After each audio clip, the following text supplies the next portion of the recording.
These windows are the new.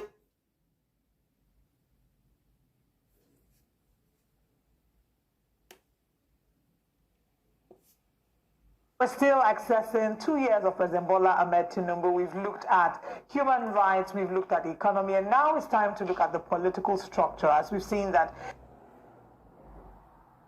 The past 2 years, owing to several challenges, this administration has seen several protests, from labor union demonstrations to multiple hunger protests, as well as numerous insecurity protests. Beyond the physical protests, they've also seen social media protests, especially when government critics or journalists were arrested. It's no doubt that this administration has had it tough with Nigerians. Well, in assessing President Tinubu's scorecard, we will now look closely on matters of governance, issues of human rights, and how the judiciary, the police as well, are perceived under the administration. Joining us for this discussion, we do have a human rights lawyer who will be joining us very, very soon. But for now, the director of Enough is Enough Nigeria, Omoye Adamoleko, is here with us. Good morning. Thanks for making it here, regardless of the heavy downpour. Morning. Thanks for having me. All right. So 2 years, and we could say it's the first half. 2 more years to go, the second half.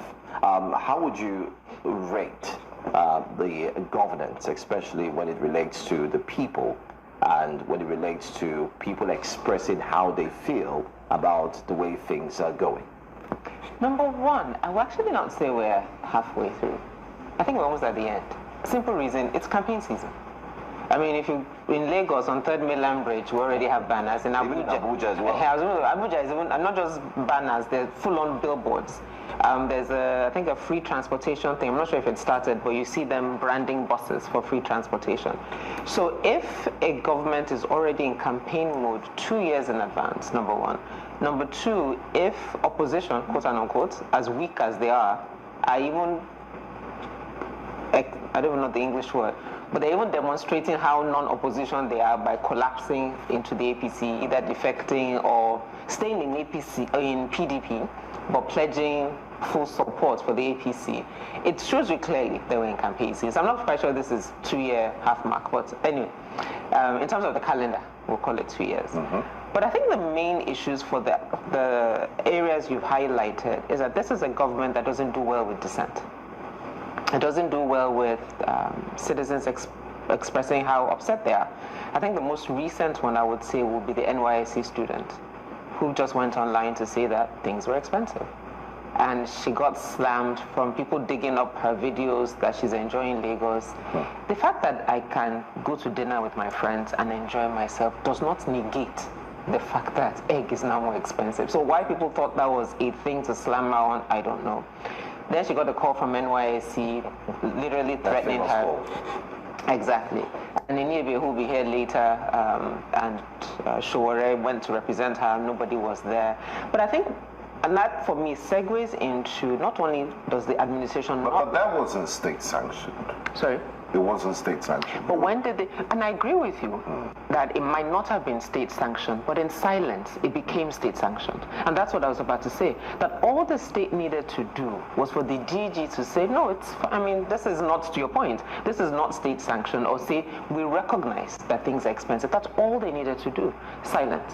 And so that, for me, then leads to the general attitude of the administration, not just in not tolerating dissent, but also not engaging citizens as equal stakeholders in this community or in this nation. Everybody from President Tinubu to your local government councillor has a job because citizens voted for them. That's all.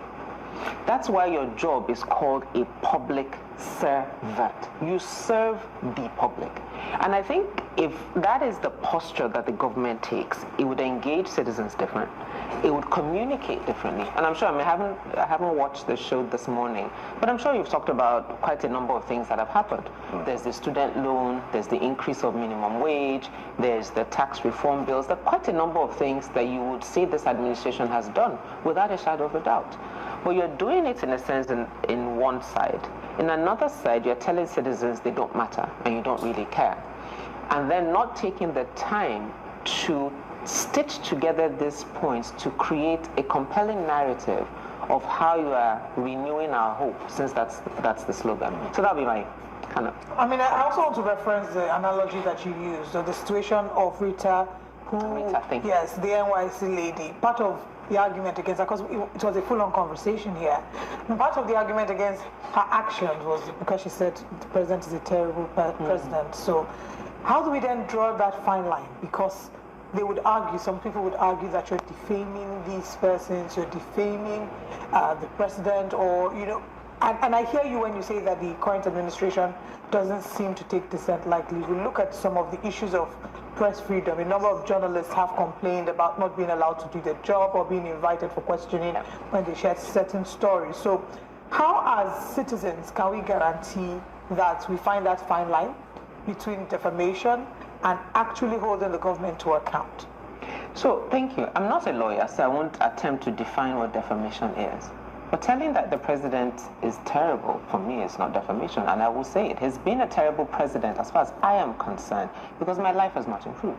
So if I use, based on the metrics of the cost of living, insecurity, what the brand Nigeria means abroad, as President of the Federal Republic of Nigeria, you have not improved my life. Now, saying that as a statement of fact, I don't see that as defamation. Now, if I say that the president has 4 wives and has 10 children outside of the known ones, you can sue me, I guess, for lying, or I guess lying will be defamation, because I'm making categorical statements that are not true. But saying that my life hasn't improved I mean, or things are more expensive. Let me not say that, because the president doesn't control if my life has improved or not, actually. So let me watch my words. But saying that things have become more expensive, saying that it's become a bit more challenging security-wise in the country, saying that I'm from Ondo State, saying traveling by road in Nigeria has become more treacherous in certain parts of the country, those are statements of fact. And I don't think you can call me for defaming you in that regard. Now, would you say... And sorry, just to add, and before that, and just to see then what happened. Now, they did that to Rita, and it sparked off a challenge. And everybody was then saying he's terrible. So please, how many people do you want to sue? This is the pink salt recipe that took me from 198 to 147 in...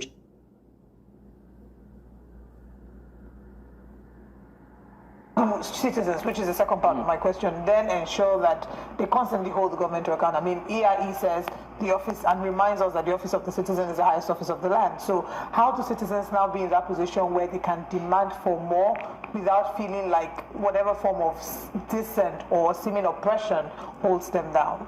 And I think, so segueing from the social media response to Rita, citizens, especially on social media, tend to feel a bit safer. Because shortless of banning Twitter, like they've tried to do in the past, there's a limit to how the government can cap voice on social media spaces. So that's an easy to-go-to place. But in other areas is organizing in communities. And it's not just about Mr. President, we say this as well. There's some things that are purely your local government responsibility. We see it in Lagos now, by the way. If you're in Lagos, local government chairmen are working because elections are coming. So if you have issues, go and meet them now. You'll more likely sort it out. I mean, in my office, it's actually an interesting challenge. Somebody's street lights have been fixed. Somebody's road has been fixed. I think 2 people. We're having elections every month. Seriously. So please, little hack for those in Lagos. This is the time to get stuff done. But just to the point that from local government to state government, state house of assembly, there are different people that have different responsibilities. So a starting point is engaging at that level. Mr. Tinubu is not responsible for everything that's going wrong. Now, would you say, looking at the president's antecedents and from his Nadeko days, he was also a vehement critic of the military government who went in exile, to what we're seeing today, and also the fact that we're 26 years into uninterrupted democratic experience, you think we would have weaned ourselves off the military rule, but the civic space is shrinking, and we've also seen laws like the Cybercrime Act being used to quash dissent, to stifle people from speaking their minds. Is this common? Would you blame Mr. President? Because we know the president can't simply know every single case that's happening in the country, or it's the heads of these agencies that are in charge. For example, I find it very laughable that the EFCC is so concerned And about Naira defamation, they're not the CBN, they're not the Nigerian Security and Printing Naira Company. In the midst of all the things, all the corruption that we have, and it's not that they're just saying it; they're aggressively pursuing it and parading people. They're so proud of catching people for defaming Naira. So when we come back from this break, we'll have you answer that question. Let's go to a very quick break right now. You're welcome back to Breakfast Central, our special 2-year anniversary of the Tinubu administration broadcast that we still have here in the studio of Omoye Ademoneko. And we're joined by human rights lawyer, Idibe Effiong. A warm welcome and thanks for joining us on this special broadcast. Good morning, good to be here. Happy 2 years. I've been greeting everybody. Before we went, I'm sure on the streets of Lagos, those guys will be saying, 2 years. Yes. It's another issue we need to talk about. Now, before we went to the break, I did highlight Mr. President's antecedents from Nadeco, and seeing him as a progressive Democrat, you would think there will be more freedom of speech and information around, but we've seen a reversal of that. It's almost reminiscent of when military rule, they had the Cybercrime Act, you have individuals picking up other individuals for what they said on social media and things like that. And I wonder, because there's a disconnect between who we think the president is and what is happening. Yeah. Is this a policy direction, or we just have heads of agencies and individuals that just doing this out of their own volition? And do you expect the president to step in at some point? Well, either he's giving it as a policy directive, or he's oblivious or choosing not to pay attention. Either way, he's responsible. So it's either by silence or by actively encouraging it. He's still the one behind the scenes. And you're right. I think it is interesting for his antecedents to be someone that doesn't like dissent. But I think it's also understandable maybe in two ways, I would say. Number one, he's clear that he didn't really have the support of Nigerians. And so if he really lets Nigerians fully express themselves in terms of how they feel about him unchecked, it might be problematic for him. And then secondly, it's also a reflection of the fact that Nigeria is very much centrally governed. So even though we say we're a federation of federating units, i.e. the states, we're still very much governed in a very unitary, quasi-military way. So everything is still very centrally directed. So the DSS chief is trying to please him. The IG of police is trying to please him. And so everything is tied around him. And you also see how the laws are used indiscriminately. So I'll use Natasha's case as an example. She has filed, I think, 3 petitions for her safety against Akpabio, Yahya Bello. None of them are being prosecuted.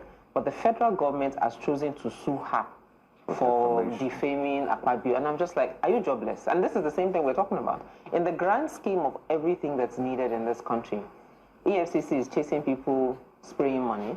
Meanwhile, police is chasing tin permit. Hallelujah. Yeah. Meanwhile, they are not chasing the CBN or the banks. If I go to the bank, to get mint notes is like walking through the eye of a needle. Yeah. But there is no party you arriving in Lagos today. The mint notes will be there in any currency you're looking for. But we're not dealing with those structural issues. Exactly. And we're chasing people, as someone said, that's a cultural norm in Nigeria to spray. So why are we criminalizing that in a sense? But the summary of that is that either way you dice it, the president is responsible. And I choose to believe that he is not only aware, he's given tacit consent for his agencies to make minor things major. Well, that's a deep one. Anyway. For the ones who get it done, the most important part is the one you need now. And the best partner is the one who can deliver. Let's go to Idibe now. We'll come back to you again. In the past 2 years, would you say that the rights of every single Nigerian has had 1 or 2 infringements here or there? We've seen you being active in the past 2 years as well, ensuring that you speak truth to power one way or the other. How would you rate the president's 2 years in office when it comes to human rights infringement? Thank you. Why do you look so sad? I mean, it's 2 years. Come on.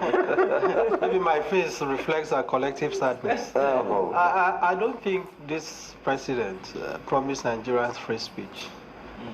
It would be unfair to him to expect this president to respect the rights of Nigerians to free speech. However, we must make demands of this government. What we have seen in the last 2 years, for me, is basically a continuation of the culture of suppression of dissent. The way to understand it is to look at the antecedents of Tinubu as a person. I don't know much about his Naniku agitations or his involvement in pro-democracy struggle, because that itself is a subject of debate. If you heard what Patotomi said recently, at the same time, I don't want to downplay whatever effort he may have made. But what is important to me as a Nigerian in this generation is the role that this president, Mr. Tinubu, has played in either enriching or undermining our democratic process.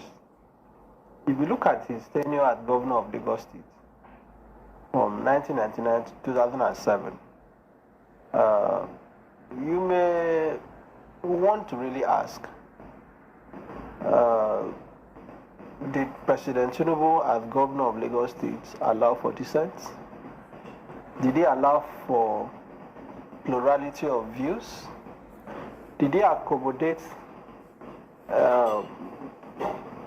diversity in the politics of Lagos? The answer is no. It has always been a one-party person. The governance of Lagos under him was always revolved around him, and that is why many years after he has left, from Fashola to Ambode, now to Governor Sanwo-Olu, Lagos is still under the strong grip of Tinubu. So if you have somebody who has that kind of background as president of a country, it is common sense to expect that he will continue in that pattern. And that is what we are seeing now at the national level, that under this president, Nigerians are being denied the barest minimum in terms of free speech. The Buhari regime had brought very terrible dictatorship of the country. We saw a situation where even our courts, the precinct of our courts, were desecrated. Under this president, some matters at the Federal High Court are still being subjected to the same atmosphere of impunity, where the day that Nnamdi Kanu is being taken to court, for example, you see the SSS. Meanwhile, I don't like calling them DSS. Yeah. Yes. It is also part of a way of protesting the impunity in the country. That name is, we have to insist on their correct name. You see, the SSS go to basically checkmate who can access the courts, deny people access to courts. That is also an infringement of judiciary acts as the guardrails for our democracy. Why are they not doing something about this infringement? It is for the judiciary to answer. But what I am telling you as the Nigerian is that this government has no respect for freedom of expression. The media is being targeted. Journalists are being tried. Bloggers are being targeted. Nigerians on social media, you know, like the case of Riley that you mentioned, a co-member who basically went on social media to air a grievance about what is admittedly the poor governance of the country. She was targeted. We saw the students, I think in Delta State. Now we are reading that she has felt like thumbs. Curiously. So Nigerians may want to know whether our script was fairly marked, because we know what happens behind the scene in this country. We are seeing a situation where someone that says is the last president, you know, was basically abducted, tortured, and then came out to make statements implicating the son of the president. Soon after, the State Security Service abducted him. You know, we are hearing that he was meant to recant the statement he had made. As I'm having this interview with you, his whereabouts is still unknown. That is not a country that has respect for freedom of expression. That is not a country that has whose president can lay claim to be a Democrat. There is nothing democratic about this president. And if you look at even the manner of governance, the old madness that is going on at the political scene, where everybody seems to be coalescing, you know, behind the behemoths of called the APC. it is also a demonstration of the intolerance for dissent. Why do you think everybody's running to the APC today? Because there is no plurality of views. There is no accommodation for dissent. Okay. That is why you see all the governors, even though that is also partly because the so-called opposition that are supposed to be opposing, they are just opposition in name. All right, let's talk about opposition, and I want you to speak to the legality, and then I want you to speak to maybe the effect of a shadow government. Patutomi had talked about the shadow government. The DSS had come for him because of that, and they're saying that he's running an opposition government. He says that the reason for this shadow government, which he says is not new, as he had spoken to President Yar'Adua at the time about the shadow government in 2008, but they're criticizing it, saying that we're not running a parliamentary system of government, we're running a presidential system of government. So how viable is a tool like the shadow government to stand as some form of a viable opposition, and them kicking against it now? Do you see it as a form of, again, not being tolerant of dissenting voices? That's to you, Mr. Adamulekun, and then to you, Nibehe, the legality or otherwise of establishing shadow government. But let's hear you first, ma'am. I mean, I don't see anything wrong, to be honest. And I think, just to your point, it's again an example of an administration that does not condone dissent. Because at the heart of it, think about it. If you have very confident of your policies, you think you're doing good by the Nigerian people, and you think given the resources available and human and financial available, you are serving the Nigerian people in the best way possible.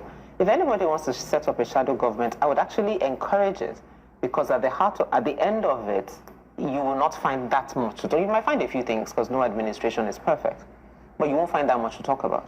But I think they're actually worried of what they will start talking about, because, and I think this is really where Professor Otomi might have an ace in this strategy. As Inibia said, PDP, as we've always said, is two sides of the same coin as the APC. Then there's Labour, then there's SDP, then there's ADC, a few of the smaller parties. What the shadow government has the potential to do is bring them together under one umbrella, and then have provide a platform for plurality of ideas. So we think this is the way we should run the economy. We've looked at it, and we think it will work better this way. Because what it should do is engender discussion, and engender looking at ultimately, how best do we run Nigeria. But obviously, this administration is not interested in figuring out how best we run Nigeria, because I don't know why the SSS is afraid of citizens who want the shadow government. Nobody elected them. They're not running elections. Maybe the name is what they're scared of. Government. They should get over themselves. I am a local government. By the time I provide my own water, do my own waste disposal, provide my own light, provide my own security, I am a government. I will not care. So if I can be a government, if people now want to get together and give themselves that name, the question is, what are you afraid of? Really, what SSS, I beg. Possibly they're kidnapping. And it could be hijacked. Maybe that's one of the things. That's always the same thing. When we want to organize protests, you come on air, we have intel that is going to be hijacked. Can you go after the hijackers? Since you have the intel, free hijackers, go after them. But I think it's just this whole, it's like, as one says, the guilty are always afraid. Anyway, let's talk about. I mean, I want him to speak to it as well, because I'd asked you to speak to the legal angle, the legality of it. No, what the SSS is doing is a manifestation of redundancy. The problem is that, and that explains the killings in the country, that you have the State Security Service, an agency established under the National Security Agencies Act. It's supposed to be an intelligence gathering agency, by the way. The fact that we see the SSS every day, basically doing traffic work, carrying handbags for girlfriends of politicians, engaging in all sorts of things. When you say something against the politician, they come after you. We are not supposed to be seeing them every day. Yeah. They're supposed to be invincible. They're not supposed to be so visible like the regular police. So what do they mean? Who is the Minister of Petroleum in the shadow government? Who is the Attorney General in the shadow government? Who is the Minister of Finance in the shadow government? You have to tell us, because when you're in a shadow government, properly so-called, like we have in the UK, for example, you have a shadow minister all the portfolios are well designated. So in this part, we told me shadow government, that the SSS, the very serious law enforcement agency that we have in Nigeria, had gone to court. It's a busybody lawsuit, by the way, that they have gone to court to challenge. They should come out and tell us who the ministers in the shadow government are. And by the way, shadow government is not a parallel government. Exactly. I don't know what they are talking about. Where is the secretariat of the shadow government? Exactly. Have they held their first cabinet meeting? Exactly. What is their budget? Bam. Do they have a national assembly, a parliament? Is there a senate president in this shadow government? This is a product of unseriousness. Yep. How unserious we have become as a country that you have the state security. People actually sat down at the SSS headquarters and they reached a division that we should go to court. They have Because Patu Tomi says he wants to form a shadow government. I mean, And it's not the fact that the shadow government has done anything that No. you're not saying that this is bad. I mean, Exactly. what is wrong? Just a point. Well, they say that it's contrary to section 1, subsection Yeah, 1, it is 2, not. and section 14, subsection 2A of the 1999. I'm familiar with those sections. What those sections says is that nobody shall take control of the government of Nigeria except in the manner established by the Constitution. As the shadow government is appointed an Inspector General of Police, as they appointed service chiefs, have they made appointments? Where is the shadow government that they are talking about? I'm saying that this is a product of unseriousness. People have made up their minds that they will never be serious in this country. Now let's talk about. Sorry, just to ask yes. your point, and again to your point earlier about is Don't put pink salt under your tongue unless you're really ready to stop looking like a whale swimming. aware or he's not aware. This is a classic example. The fact that SSS sat down, as you said, decided they were going to go to court, and then the president is not saying, you people, are you daft, dumb, or stupid? Like, is this what I'm asking you The guys to Attorney do? General must have signed up on that. Precisely. Yes. Exactly. Now let's talk about one of the sub points of this administration, and it's not just this administration. It's been a historical thing. Nigerian police. When you were here, you brought the young man that was put in Kirikiri for apparently no reason. And week after week, there's stories of police brutality, extortion, stray bullets. Some have suggested that the name of the Nigerian police force should be changed to Nigerian Police Services. Some have even suggested that maybe the dark uniform, you know, if you watch African Magic, black is synonymous with darkness, that they should give them pink uniform and they should wear shorts. How about white? That will be humble. Now, on a serious note, from extortion to checkpoints and everything, what can we do? Because it's tiring. Every other week we're discussing stories of one rogue policeman or the other. We know there are bad eggs in different organizations, but the entire police force can't just be filled with bad eggs. And just to add to what you're saying, is it that it has gotten worse, or we're just reporting it more? The police is irreformable. I have said this, and I'm ready to debate this. The police cannot reform itself. Anybody in this country that is expecting the Nigerian police, the Nigeria police force, to reform itself is just wishful thinking. So what will reform it if they cannot reform themselves? Only a president that is interested in changing Nigeria can reform it. I mean, Michael Shaka is really And I'm going to explain. I'm going to drive home that point. All right. The reason why I'm insisting that the police is irreformable is that the rot has become a lifestyle. Yeah. It has become so entrenched that if you try to do what is right within the system, people look at you strangely, like if you are falling from the moon. Exactly. Now, you have a country where, if you look at what the Constitution says, in terms of the structure of the police and how the police is supposed to function, you look at section 214 and 215 of the Constitution, and also look at the Police Act. Because before that they were saying, oh, the problem was the legislation. We used to have P19, Laws of the Federation 2004, that is the Repealed Police Act. We now have a new Police Act 2020. Many Nigerians have not bothered to look at the new Police Act. The new Police Act has introduced a lot of reforms. So many things have been abolished that were not kept addressed in the previous Police Act, but nothing has changed. So the problem is not legislative. And then we have the Police Service Commission. But who is the head of the Police Service Commission? It has now become retired IGPs. These people that were IGPs, what was their antecedent, track record when they were in the police? Now, why I am insisting that only the president of Nigeria can reform the police is because, quite sadly, like Yemi said, Nigeria has been, we have this very deceptive structure that we say, oh, federal republic, we're actually a unitary republic. Everything revolves around the president. If you as commander-in-chief, you come into office and you make up your mind that you are not going to tolerate the violation of the rights of Nigerians. You are not going to tolerate extrajudicial killing.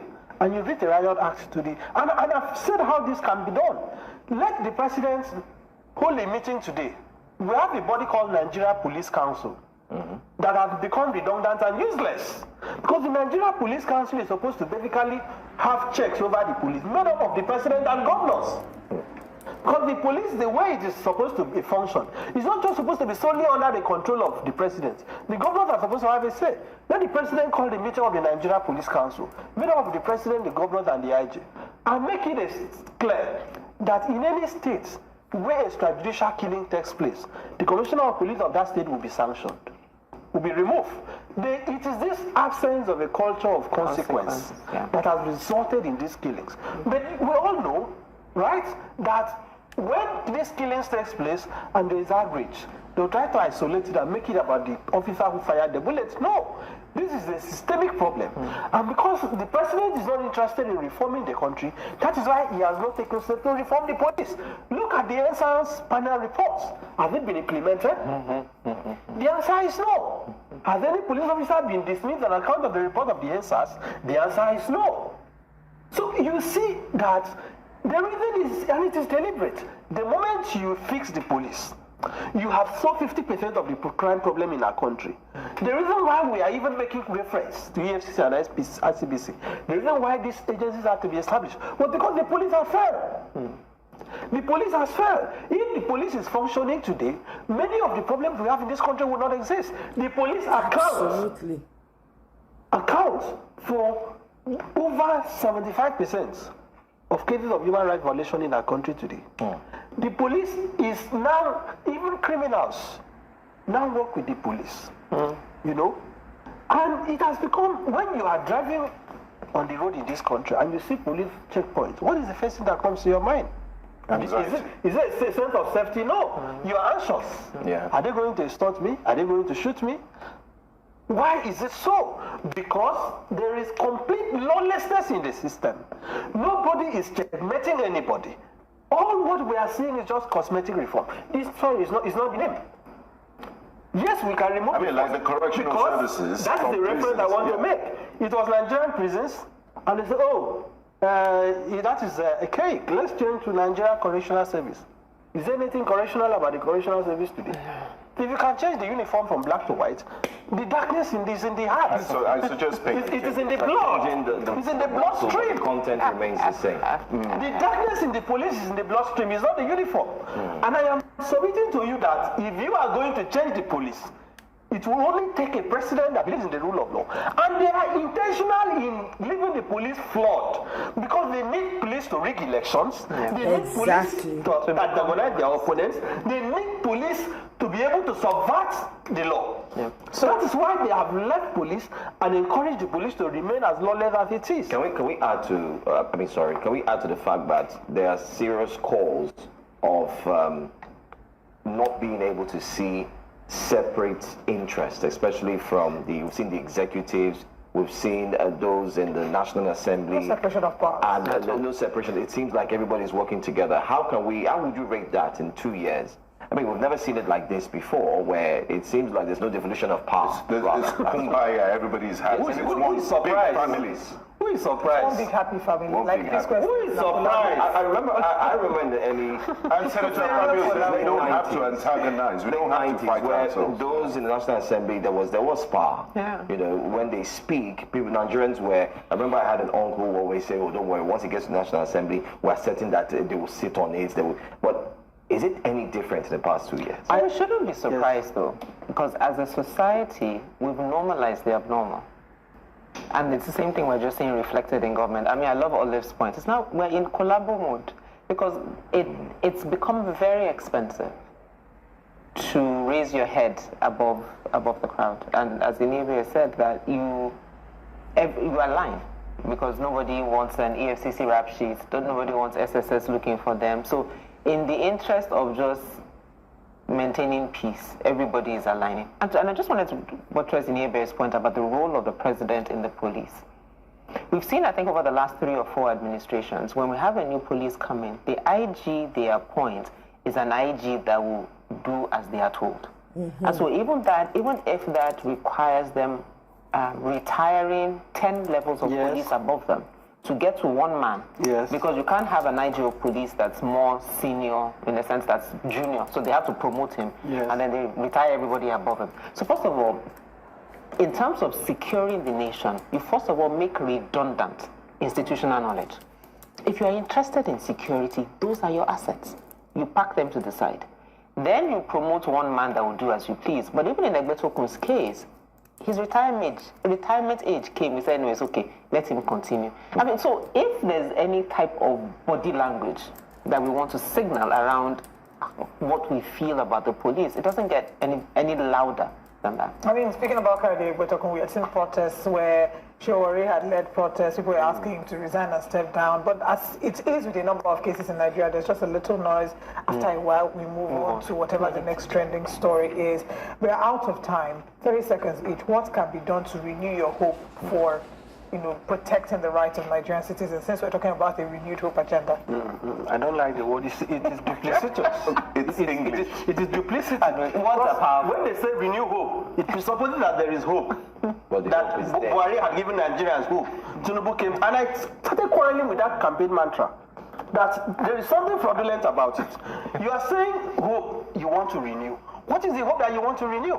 We know how Buhari left this country. Foundation. Oh, yes, what are you renewing? But on a more serious note, speaking to the issue of what looks like amalgamation of undemocratic forces within the organs of government, nobody should be surprised.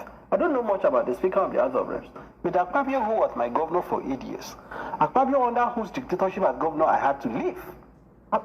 People think, Buhari was a tyrant, Tinubu is dictatorial. Have you met Gospel Akpabio? You cannot have a conversation and you disagree with him.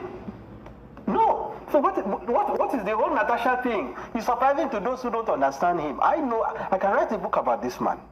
As far as the national, because he's the leader of the National Assembly, as far as the National Assembly under Akpabio is concerned, is to remain on your mandate National Assembly. And they will sing it to the last day. The only thing that Akpabio will not do for Tinubu is the one that will personally make him lose that position. I don't think that is going to happen. We are dealing with a country now where the most undemocratic forces have taken the reins of power. So I don't want to speak about hope. I can only speak about Nigerians organizing. We have to just stop complaining. Time is running out. Exactly. Look at what is going on. Inflation has taken over the country. People are dying of hunger, and already they are talking about 2027. They've started a cycle of insane endorsements all over the place. They have gone into full campaign mode. It is insane what is going on. That there are urgent issues to be addressed, and we wake up every year to hear this group has endorsed Tinubu. It's concerned. So what is going on in our country? Nigerians must organize. Now they are forming a coalition of wicked people. Nigerians must form their own coalition of the people. We need a coalition of Nigerians, a coalition of the hungry. Because what is all these things they are talking about? It's a coalition that you have PDP governors all moving to the APC. That is an amalgamation. I mean, they are moving to the center so that they can be connected to the Look at even my own governor. Look at my own state governor, Omoye. He's going to defect. It hasn't moved. He's moving. He's already told them you either move. It would defect in June. Yes. To see the extent of insanity in our country. The governor just a few days ago donated Land Cruiser Prado to all members of the National Assembly from my state. 6 House of Reps, 3 senators. These are people that are overpaid. Each of those vehicles, the latest one, costs close to 350 million. And they already have close to 350 million. And they already have official vehicles. These vehicles Nigeria made. How can it be Nigeria? Even if it was Nigeria made. So he has spent over 1.3 trillion to buy vehicles for members of the National Assembly who are not making laws for the state. He has also bought the same vehicle for the PDP chairman in Akwa Ibom, for the APC chairman in the state, and the one of IPAC, the chairman of IPAC in Akwa Ibom. Why will our politicians be so brazen in this manner? All because he's laying the groundwork to join the festival of destroying our country. I mean, it is terrible what is going on. I mean, It is insane what is going on. It's not just because they're joining the ground, it's also because there's no cost. If your governor walks into a room today, people will get up and clap for him. They will honor him, quote and unquote, as the governor of the state. Look, we need to get to a point where in our different ways, we find a way to protest these things. And it doesn't have to be necessarily to be on the street. If the governor enters the room and everybody in the room sits down, will he have SSS arrest all of us? will that time ever come? So, which leads me to the question that I asked. How do we as citizens what do we need to do differently to hold the government accountable? It seems like the protests haven't had as much effect as they would have, and they have been stifling the protest. So what can citizens do? So I think there's still hope, differently. So not their own version of hope, but hope that citizens need to decide or choose to believe that they deserve better. Look, regardless of what it is, if you add SSS to police, to military, Nigeria does not have enough security forces to clamp down citizens who are tired. And I think until we are tired, because at the end of the day, they are doing their thing. And we can complain about them all they want. Yes. But we can see that they will continue to do what they're doing because, again, there is no cost. We have to make this impunity expensive. Very, very expensive. And it's not in big things. It's in the little actions that we take from the ones we know that are family members, because all of us have family members in government, to the ones that Extended. Me, I don't have. Check your family tree. Check you'll be surprised. It's So true. we are not even related to, but we have access to or we're engaged. There are actions that citizens must just decide in the ways that we engage speaking, in silent things as in not applauding, and also just talking and pushing back. Talking should not be just Ilebi and I. Exactly. Religious institutions, community Everybody, organizers, women's groups, all hands sector, on deck. We have to decide we deserve better. It's the citizens, so Great conversations here. I wish we had more time, but of course. greetings everyone. Oh, happy Thursday to everybody. Thank you, Tracy. We're in deep shit with this set of bandits. Almost, if we choose not to be in deep shit, we will come out of it. It's the citizens versus APC. Until the citizens, everybody has to be involved. Otherwise, the deep shit we still dey learn. No, we have to let them know that enough is enough. It's not even we've said this before, so I'm not even going to keep repeating. Right? It is it is the citizens that will decide that enough is enough. We can't take this BS anymore. We need to push back on this. That's the only way out. No party is going to get you out of this. Let's listen to what Fayose said. Okay? Isaac Fayose. Let's listen to what he had to say. Mona here. Atiku asking Peter Obi to be his vice. Now see finish. You know what they call see finish? Now see finish. Mr. Atiku, you've forgotten that Obi got 25% even in your state, Adamawa. Obi got 25% in your state. You are asking our own Peter Obi to be your vice. Atiku, you wrecked PDP, sir. You are the one that wrecked that party. The day they allowed you back into that party, now virus them bring back. The party have given you chance how many times? And you still won't wreck the little value remaining in PDP. Why? What have they done to you, Atiku? You have children that you can put forward. Why must you be the president? It is southern time, blessing time. Northerners have had their own 8 years of Buhari. He finished the country. He messed up the system. We are still swimming in the basin up till now. What did you forget in government in Aso Rock, Atiku, that you want to go and take? As a leader, you have wrecked PDP. Now PDP is now carcass. PDP is now carcass. If you didn't go into that primary, if you had allowed Obi, Wike, and others to do their primary in peace and select their flag bearer in peace, PDP will still be like number one now. Come on. You finished the party and you are still struggling to go back. What did you forget in the villa, sir? What did you forget there? It's southern time. 8 years to the north. Buhari has used your 8 years. Now you want to come and take our own. Asking Peter Obi to be your vice. That's an insult. Peter Obi will flog you, flog others any day, any time. Free, fair, credible election. Atiku, enough is enough. As a leader, see what you have done to party now. Nigeria is going one party state. I'm telling you, Tracy.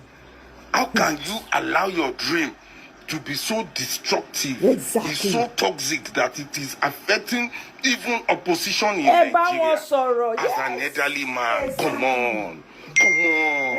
Appa, look at what you are doing to the party. You coming to Obi to be your vice is a serious insult. Go and check the last result. Obi got 25% from Adamawa. Clear. Obi flogged you in Abuja. Tell her. Nicely. Yes. How can that person now be your vice?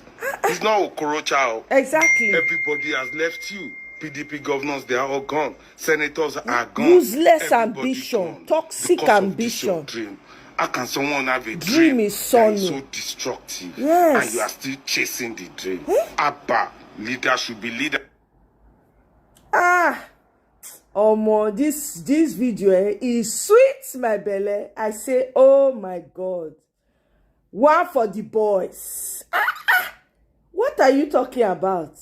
Hey, let's listen to this. We could listen to waiting this comedian get to talk about Anambra election coming up. APC gubernatorial candidate for Anambra State talk say he won't bring Anambra to the center. To go and bring Anambra to the center.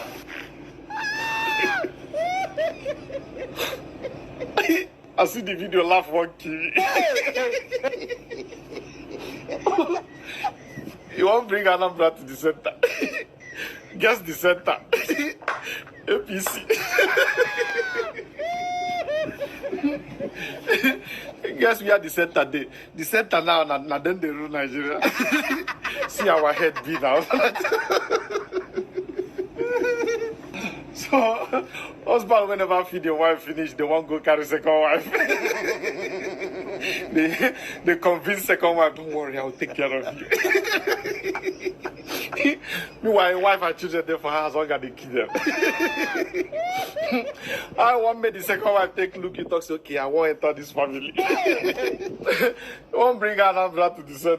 So I just want to quickly say this. So all the people when they say it's only Atiku Obi, that you see those comments, it pisses me off. We cannot afford to put our best second. I don't care. We are not interested. The people who have come on my comment section and said, oh, let's make it's going to. No! It is what they want you to say. It is what the mindset they want to create in you. They want to make you feel like, oh, without Atiku being there. Please! It is the people that will decide who their leaders will be. If we say we don't want Atiku, we don't want to be that. If we have not stood our ground, if we not stand our ground, talk say no, it's Peter Obi for president or nothing. All these conversations, you see them meeting, doing their coalition meeting. You see the maximum respect they are giving to Peter Obi. They will not. It is us, the citizens, that make them have so much power. We don't understand that it is us. That is the problem.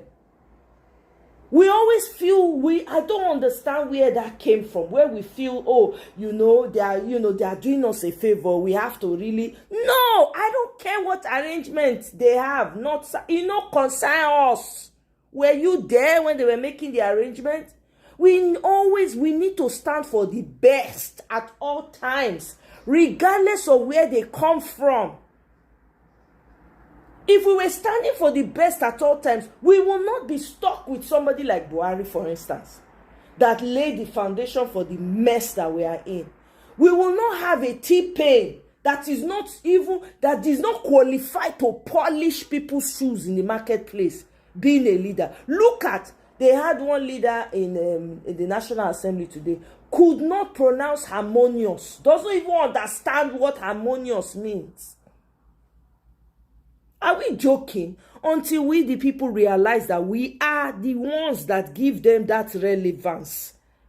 Until we begin to to open our brains and talk to ourselves and say we are the ones with the power. Well, on a long thing, when we know what we they do, may nobody come my comment section because they talk Atiku. Oh, I no one see him. This is not the time for play.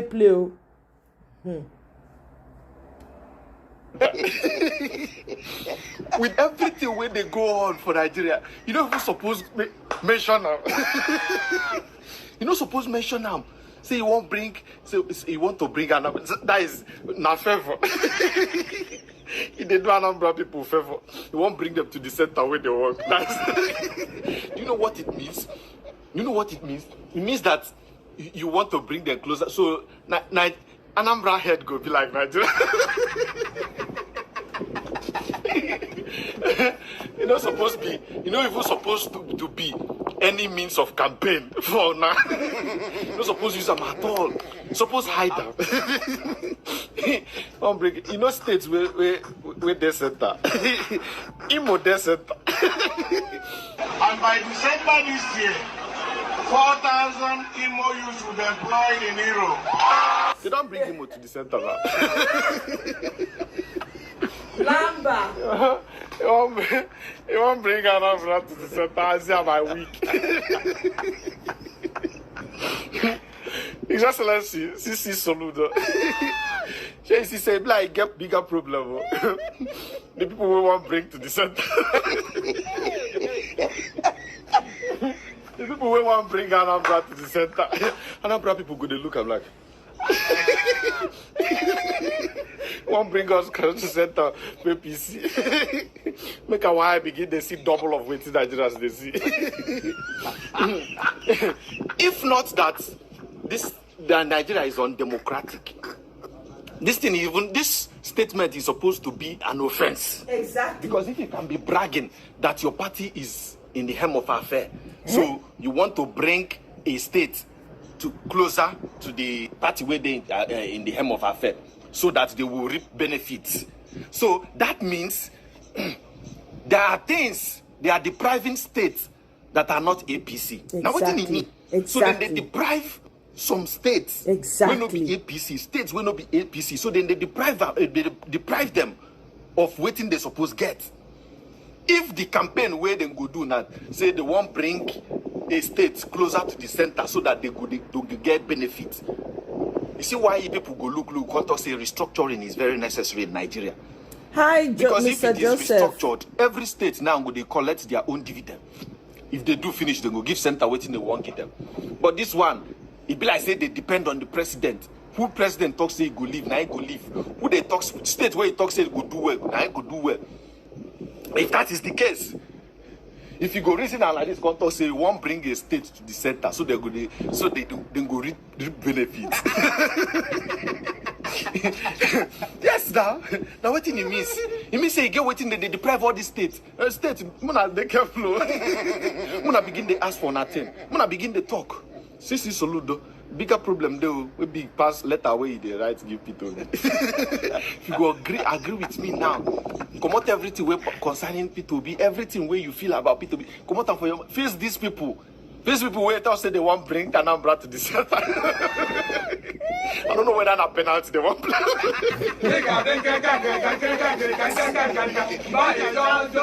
We will see how this Anambra politics plays out, to be honest with you. I think the Anambra people should keep their eyes peeled. Una know waiting APC. All the people when they get APC, let them come and tell you people what they're experiencing. Okay? Let them come and tell you people. All right. Well, next, let's move on to the next video. Let this woman come and tell us what her eye has seen trying to invest in Nigeria. Your Excellency, Mr. President, Bola Ahmed Ashwaju Tinubu, let me begin to sincerely congratulate you on your second anniversary in the office. Your leadership and Renew Hope agenda inspired many of us in the diaspora to return home, to invest and build and believe in Nigeria again. But I come to you today with great urgency because that hope is being violated from within. What is happening right now in Channel 17 and 18 of Lagos Coastal Highway, which we have been bringing to your attention, particularly in Okwaja, is not merely a realignment. It is a sabotage. It is an abuse of power. It is the reckless destruction of approved estates and legal investment formed by misinformation and private interest. And let me state it plainly. It is your own Minister of Works and your Federal Controller of Works who is now thwarting the Renew Hope agenda by pushing a diversion that bypasses the gazetted alignment, a diversion without valid engineering justification, and by doing so in direct contravention of court order. The minister is not only breaking the law, he is tearing down the ideals you ask us to believe in. The law mandated that no work should proceed on that alignment. Yet, demolition crew arrived, approved, and title issued by Lagos State government was disregarded, and personnel were used against peaceful workers. Foreign funded estates were reduced to rubble. And why? They said the diversion was to protect 7,500 houses. Where are the 7,500 houses in Okwaja? This is a fantastic falsehood. We have a drone footage, gazetted maps, independent engineering report confirming that those structures were never in the original coastal alignment. Instead, the illegal diversion destroyed documented estates like ours.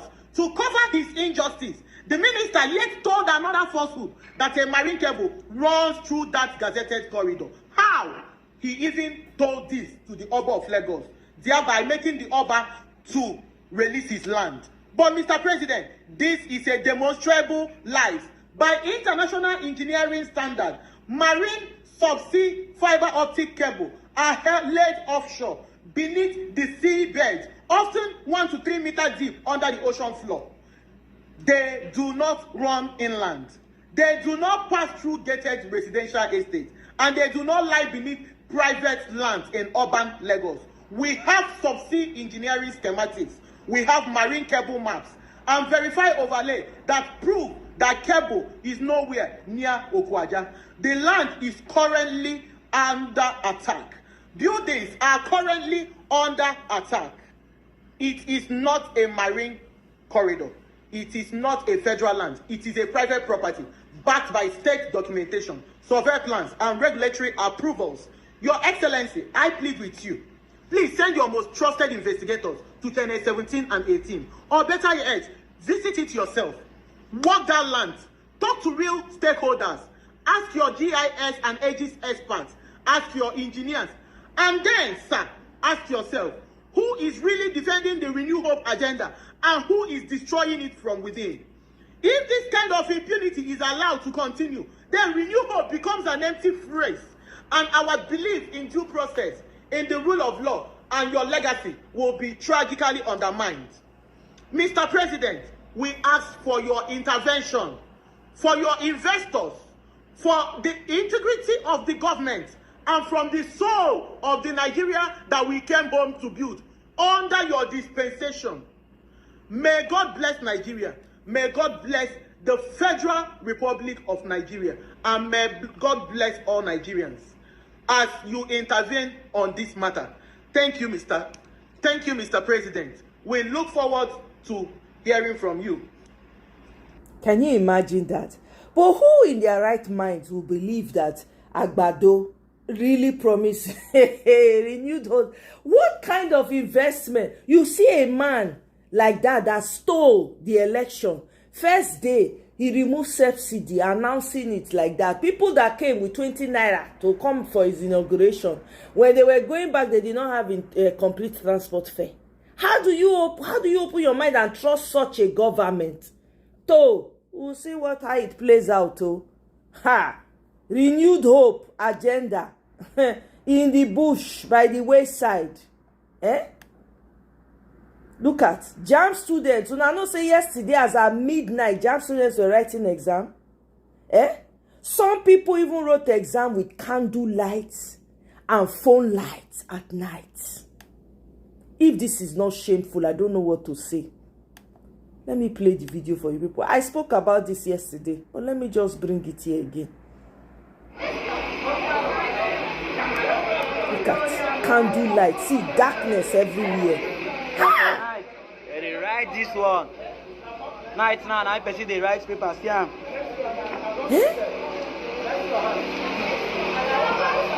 For night to Ajay, we touch light. Omo.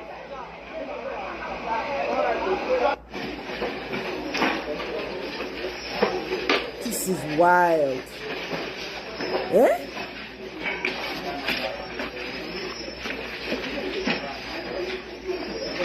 Already, I have not gotten better. Look at this place. Look at. I am a big exam. What nonsense. Outside, look at everywhere is dark. These people are writing the exams out. On the pepper, she's so does it take Lego. I never feed. Oh, okay, Runesh. Wait. Oh, after 7. Oh, 8. After 7. Jesus says, after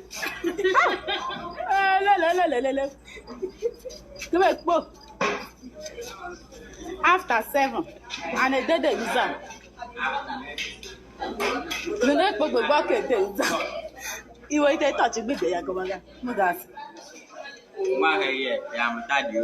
How? Jesus says, Ganese, yeah, I'm going to say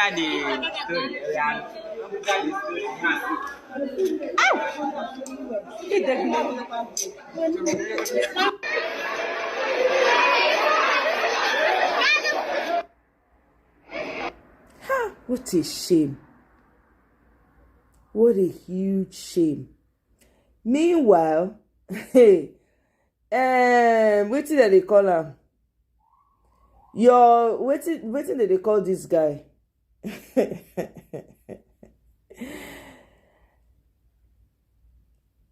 Speed Darlington, aka Akpi, double down. If you see the video let me play that video for you people. I was going to do a separate video, but since we're here, let me just play it. Eh? Where's that video? Let me pull it up.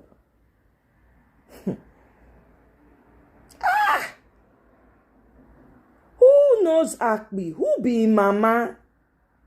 He get brothers and sisters. Akpi double down. He said now because because he no talk say na 12-year-old girl. Hey God, I beg you. Eh? See am. Make I play am for now. Me no be like say now only me dey hear am.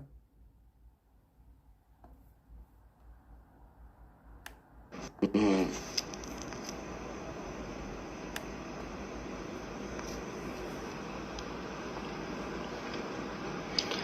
15 self, if I not say 15 go bring me this attention, I for say now 12 make una head catch fire. Now because say I dey south now, the same conversation that I was just having with my lawyer. Now because say we are in southern Nigeria, would you come at me like this if we were in Sokoto?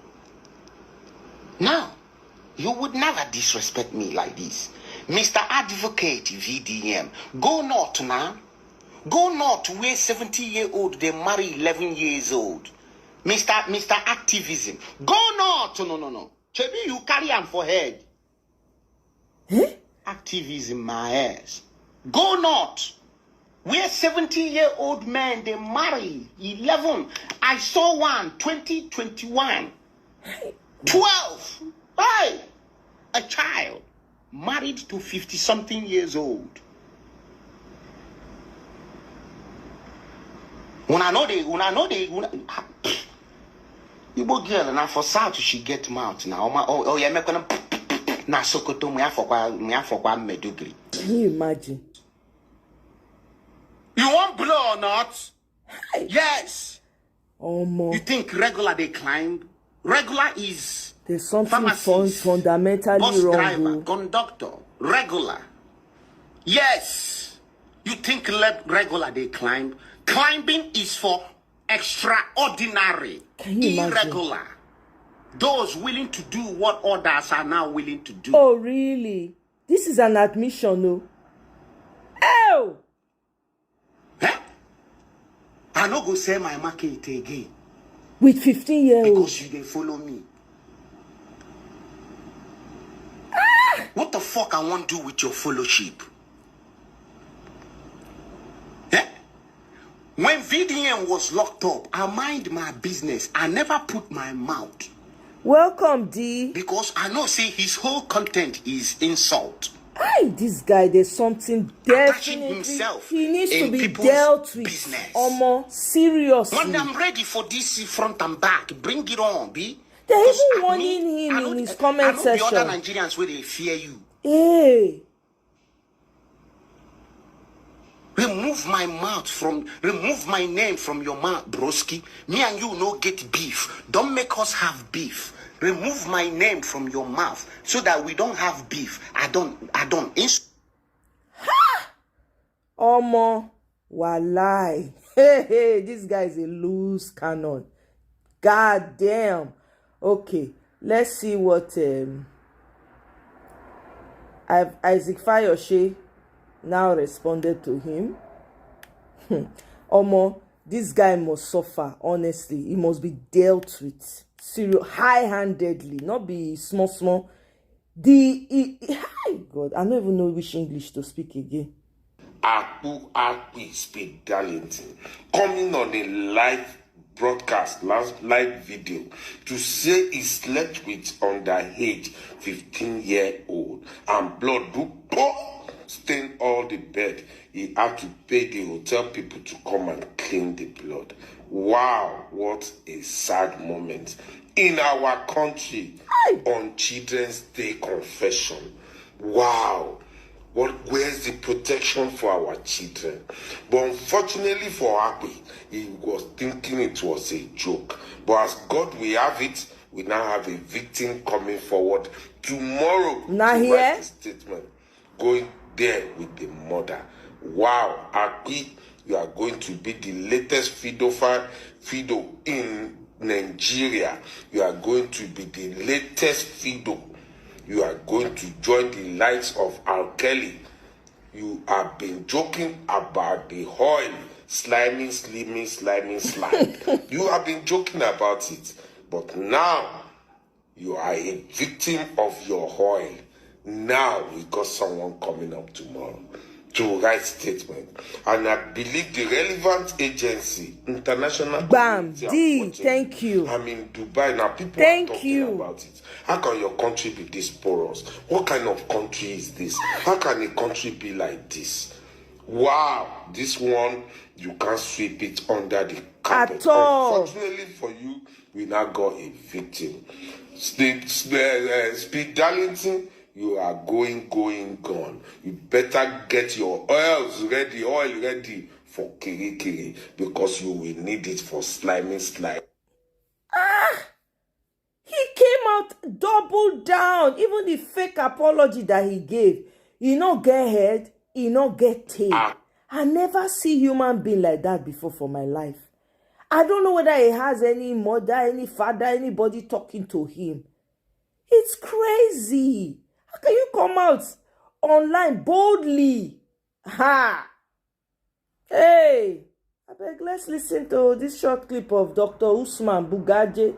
What is he talk for? Everybody don't turn to activists now, which I love anyway.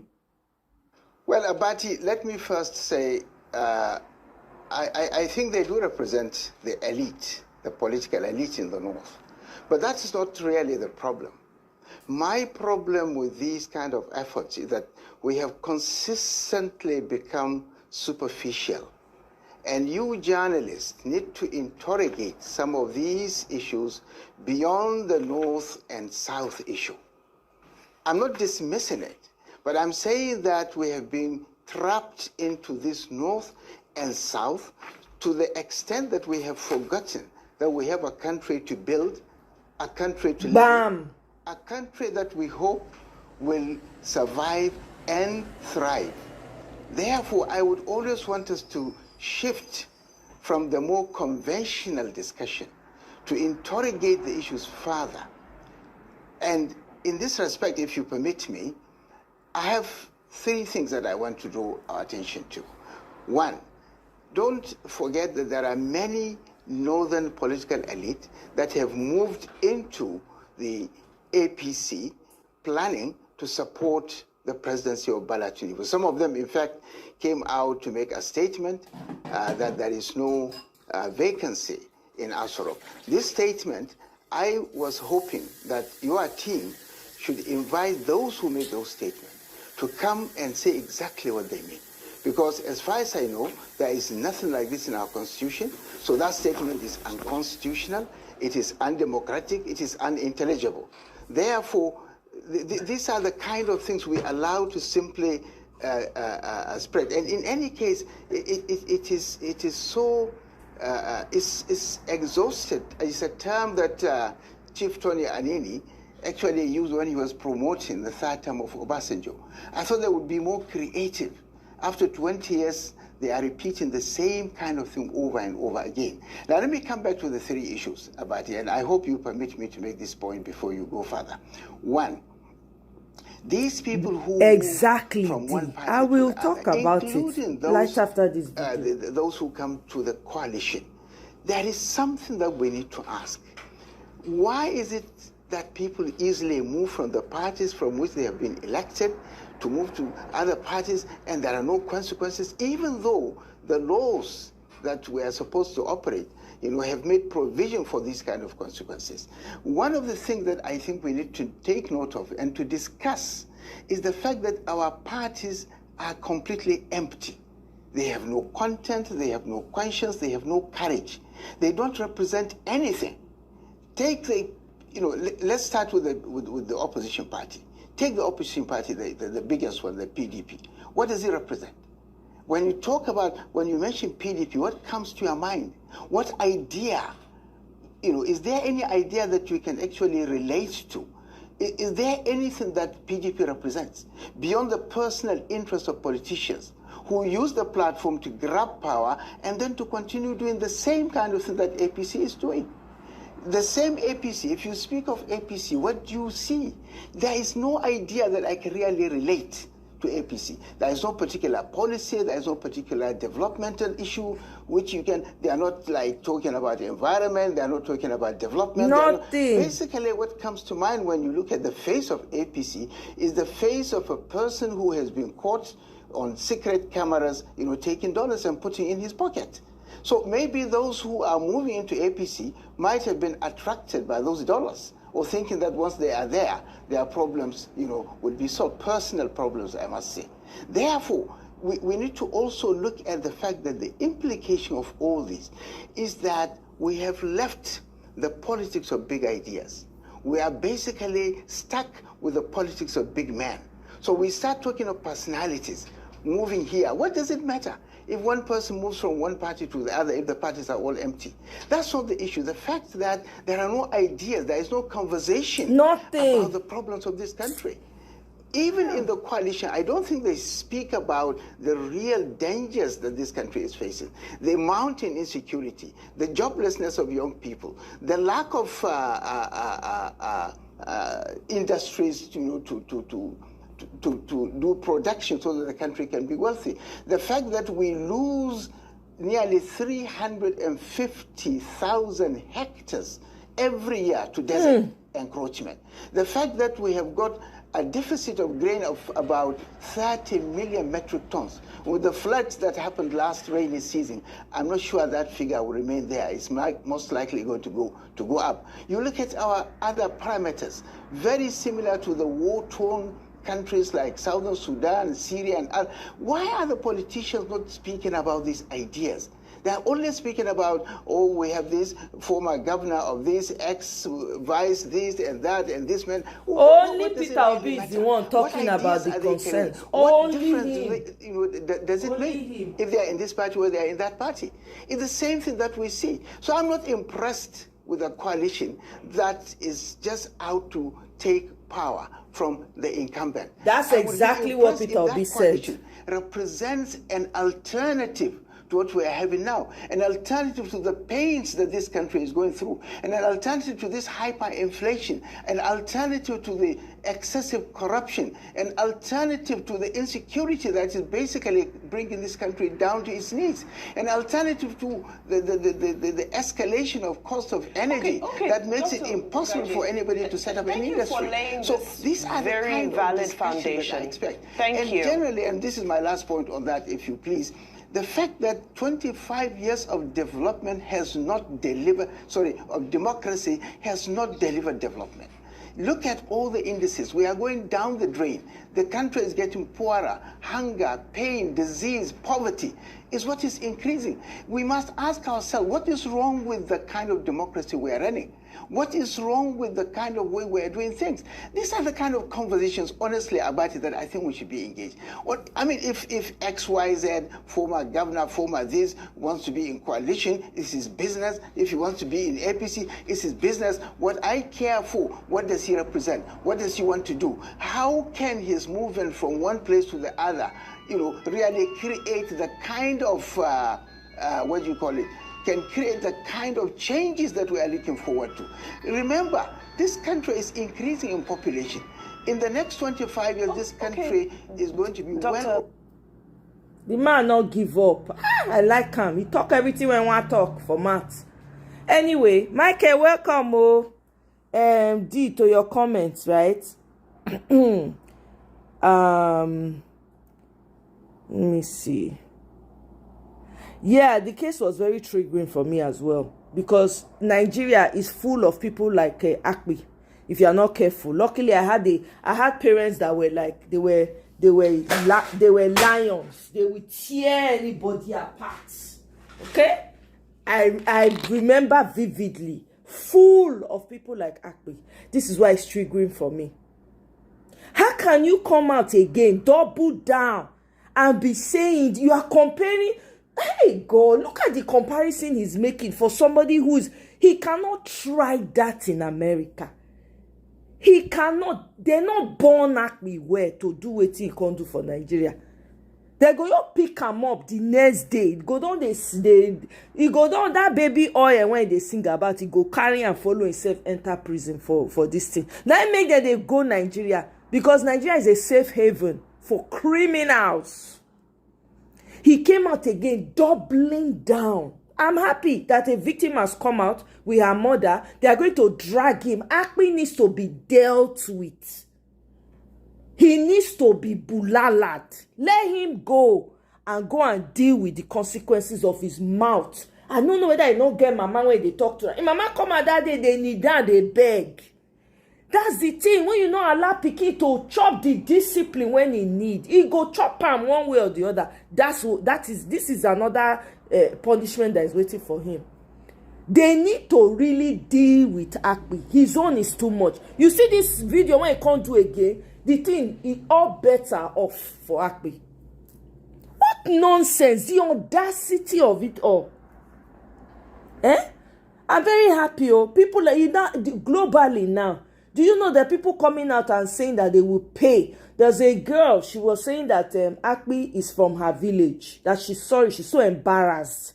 That she's willing to pay $10,000 so that Akpi will be dealt with. That's what the girl came out to say. Not only how, there are many.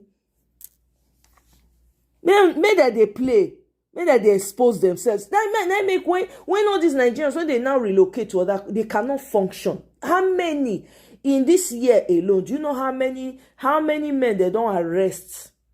They even get one grandfather when they catch. If you see what a grandfather was telling a small child of 15 or be 14, the police was reading everything out to him. He himself could not bear, he could not hear it. He was trying to cover his ear. They say, wait, what you they do? Remove that hand from your ear. Not be what you they tell small pikin be this.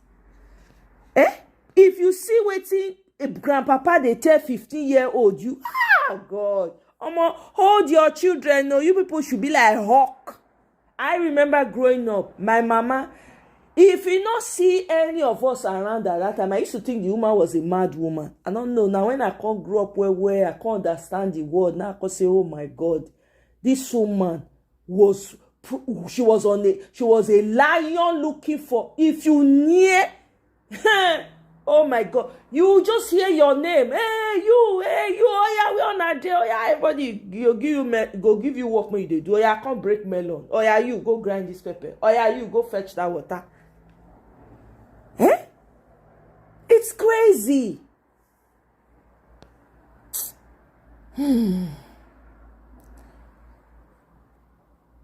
Yeah, exactly. D, right?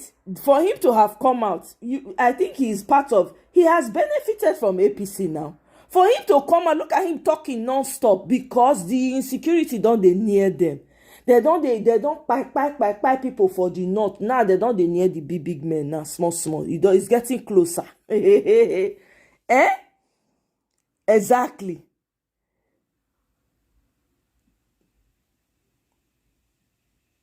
Let me see. I believe the North is tired, although cautiously we have open eyes. A friend of mine who is a son to a current minister from the North was saying he's fed up with APC. They are all tired. This one is not even, they are all tired, but of course you have to be cautious when they come out and say Atiku. No! If anybody comes out and says, oh, let the candidates come out and, let them vote for them. No! Is Peter Obi or nothing? The VPs can be voting for themselves. PO is a standalone. May nobody can gaslight you. Not let anybody can gaslight you. Tell you, say, oh, let's allow them to throw their cap in. Now, I do understand that it is true. We don't know what tomorrow will bring. Peter Obi can decide on his own that, okay, you know what? I'm not interested any longer, but I'm willing to support this person. In those scenarios, I am open to it. Do you understand what I'm saying? But for people to come and gaslight you and be telling you, you people should not be saying, if it's not Peter Obi, it's nothing. If for me, if it's not him, if they are talking about, and Peter Obi is still the one, and he has not said he's not going to do again, forget, it's PO or nothing. That's it. Okay? I was shocked because he benefits significantly from the you don't tire them. I said the insecurity is getting closer to them. He does not have any plans. All he knows that it is his turn. That's it. That's all he's doing. That's why he's cleaning out the treasury.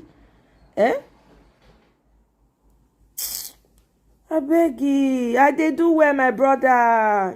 This one are the assignment when I give myself. Every day we go bring her for. Because you know what I realize? If we go silent, or more, everything about Nigeria will go silent. Do you guys know what's going on in Cameroon?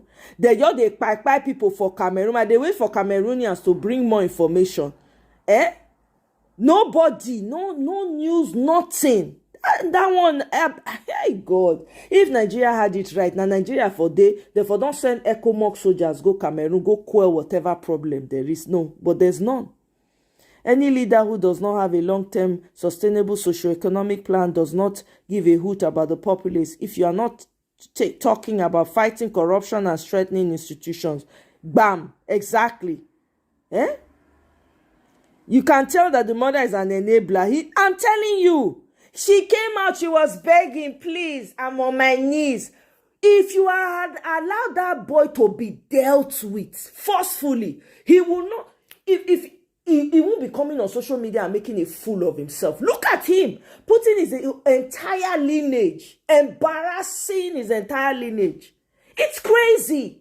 How can you, as a mother, is she happy with what's happening right now? Is she happy with what's coming out of her son's mouth? How can a grown man like that, you come out, you double down, turn that? Honestly, Akpi must be dealt with. Wallahi, we go to drag him for this online. Is he okay? Is something wrong with him? Even his lawyer told him. He used parable talk to her. Animal, what did they call her? How they say they talk the parable again? Animal when one pie, they hear the whistle of hunter. Now stubborn fly, they follow person enter latrine. Do you understand what I'm saying? So honestly, Akpi needs to be dealt with. I'm going to be monitoring. Akpi needs to be there. And when he come out, I want him to be like, they will say, what did they do to this boy? I'm telling you, he needs to be dealt. I don't think that guy was disciplined as a child. I'm sorry. I do not think he received the discipline that he needed. If he did, he would not come and be making a complete fool of himself every time. Even the apology he gave, very half-baked apology. It be like me, I slap that in face. He come out again with another video. He lucky say not be family when their head they hot to. Hey, God. If na family when we say if you touch one, you touch everybody. Ak we go dey hear and woto. He go miss. He no go know where they carry and go. What kind of the audacity of this man? He go try am for the New York when he dey come from. Will he try it? I'm sure people will be pushing for him for his green card or whatever to be withdrawn. I'm telling you, it's all over social media. People are calling now for his green card to be whatever privileges he has to be withdrawn from him. What an asshole. I beg you. I never ever liked his jokes. Not one day. He was never, I never like. He talks too goddamn much. I cannot stand men who talk too much. He talks too much. When a man talks too much, it's a problem. The guy talks too much. I don't find his jokes funny at all. His music is rubbish. His music is rubbish to me. I can't. I've never ever found anything about that man funny. Nothing at all. What kind of bullshit is that? As a child, it was my parents used to have us on chokehold. You can't go anywhere. Where they go, where they come from. God, I beg go. Exactly, D. This is the mindset. Is Peter or not? Let nobody come and gaslight you and be article. Bullshit. Unless Peter B comes out himself and says, oh, okay, I'm not. Now they have successfully made them generational rulers who have continued to oppress us over. They're not going to be generational ruler. We have to make sure they do not become one. No matter. Now it make us. Now maybe they wake up every morning. You think I not get better thing to do? I get things to do. They are waiting for me right now. When I finish, I go enter work, go do work. Me when they live soft life before, they take an easy. Weekend, I go travel. I know they fit do. Even if I travel, I'm doing this thing. Life. I'm doing life anywhere I do life. I beg you. Hey, Rosesi, welcome. Oh, how now? Long time, sis. Good to see you here. My sister, not this dedication and persistency, not the decision when I make. Rosesi, we only have one country. If we not persistent and dedicated, people, countries when we they live, you should not be persistence and democracy and dedication. They not go there where they use us to they build their country with persistence and dedication. Now they say they use us to they build their country. It's a decision. Every morning I wake up, it's a decision, whether to or whether not to. But I don't have a choice. We need to get our country back. Every day now they are fighting migrants all over the world. I said this thing during the election. I see people are talking, all these people that are preaching, tipe. You people are talking as though you're going to be outside of the country forever. Oh my God. Now one policy they'll say, oh yeah, if you are not, go back, we don't care. What do you want to do? Where you want to go? Now Burkina Faso, when they fix their country, you want to Congo now. I don't understand. So Rosesi, now not be my sister. I thank you for noticing, but there's no I get choice. I not get choice.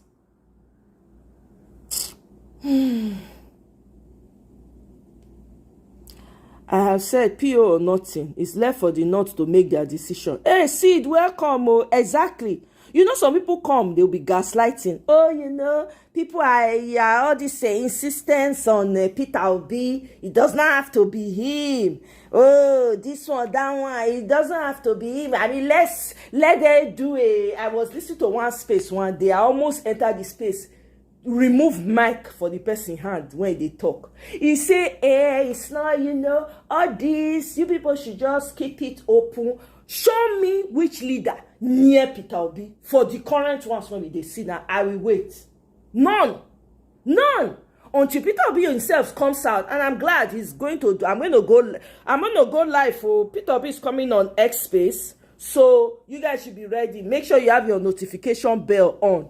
I'm going to stream it live from X Space because he's going to be coming on X Space to come and talk to us, right? So show me another leader that can do what Peter Obi is doing. Please show me. How many leaders are building wells, going to IDP camps, visiting, empathetic, traveling the roads, understand the concerns of the people? I will wait. Who is the leader? Please show me. Show me. The only other person is VDM. Go and hug a transformer. The only other person is VDM. If VDM come out now, in a couple of years, saying one run for president, guess what? I will support him. I go support him. He's the only other person that is coming through the entire country. I don't see any other person. Until Peter Obi himself comes out and says, okay, you know what, my people, you know what, for the love of the country, I have decided that I want to put my support behind because he will do a better job than me. You know, I said I will be with you till the end. I am here. I will be. Until then, everybody should keep their goddamn opinion about who should lead or be this thing to them freaking selves. Okay? It is Peter Obi for president or nothing. Nothing. Are you okay? Ha! I beg you. The North is in a tight corner. They have to leave their high. They have to. They not get choice. Now, you don't see the maximum respect when Peter Obi they collect. Maximum. Who they were exactly. Rosezi. The article they were complaining about the other day. Nonsense. I'm telling you, Nigerians are very fickle-minded. Fickle. They will be telling you, they'll be justifying rubbish. Rubbish and nonsense. Mr. Triumph, welcome. Oh, greetings, sir. Long time. Oh, he said they make her laugh. I know if you stand man when they talk too much. I beg. Action. Not be talky. Action. That's it. Man when they talk too much is a problem. Wallahi, take it from me. Any man, when you see when they talk too much, blah, blah, blah, blah, blah, blah, blah, blah, blah, no action. No action. Man, when I have brothers that don't talk. I grew up in a home, my papa na action. When it's time to pay school fees, you go pay school fees, no too much talk. When it's time to give you pocket money, he go give you pocket money, no too much talk. If he tell you, say, I don't want you to do this, now one time he dey talk, I know they talk 2 times. You know they repeat himself. You understand? If you do something like this, now only now you get from my mom or my dad. My papa go look you. When he raise that in eyebrow, only one eyebrow, go just lift her up like this. Everybody go scamper. When they make major decisions for us, action. You just see him making moves. He not too much talk. I observed men who don't talk much, they are full of action. They don't talk much. When he want to tell you, say this now wait till they pay me, go tell you, okay, this thing when you do so, I not like him, not try him again. My dad hated lies. If you lie to my papa, oh my God, you will hate your life. You go hate you yourself, you'll be crying. Before you confess, you would have been crying. You go to cry. My dad will pull the truth out of you without saying a word. I mean, come on now. Don't be this kind. Or some of these men when they see these days, they wonder who birthed you. Who birthed you? What home did you grow up in? Piss my brothers off. They go just look you, they'll just waka come out. They don't talk anything, but they're mad as hell. But they won't say a word, they'll just walk away. Now their action, you think no say that they verse. I beg go. Run from a man who talks too much, please. I beg. Ha! What the hell? Jeku, welcome. Oh. Thank you, my brother. They are getting the message now that the people have their leader. Exactly. If we did not take a stand, if we were all doing Bambiala style, well, okay, well, anyone, to hell with anyone. If not be PO, forget. If it is not PO, forget. And before that happens, let me tell you people, I'm going to repeat it again, is the people versus APC. Don't get it twisted. It's not a party versus APC. You guys can see. The almost all of PDP don't decamp to APC. You people can see that. LP is playing ball for APC. Abure that came out the other day and say, I will expose OT and Obi. Okay, now he don't change math. He said, no, the ticket is open for everybody, anybody. It's not just for Peter Obi. After he don't talk, say it will be ready for Peter Obi. Now he don't change math again. When he don't say Peter Obi popularity is unmatched, go and rest. Show me who can match Peter Obi's work ethic as a president. Peter Obi na person when go there. If you say water they flood your house, you go come help you use bucket, pack the water, come out. Now that president I want. I'm sorry. We have had enough of sycophantic leaders. If there's any word like that, the English speakers can correct me, please. We don't get enough of sycophants as leaders. Enough.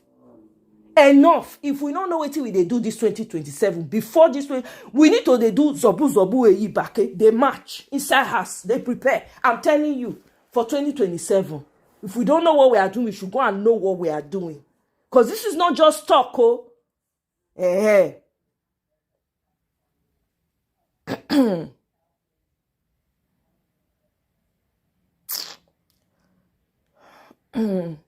Oh, thank you, Rosezi. Thank you, my sister. I no get choice. Me when they think, you know, to some people, wealth is, I want to go to Monaco, I want to go travel the world, I want to go to where all this expensive, Switzerland, all this expensive, you know, use money, foreign things, or the, you know what wealth is to me?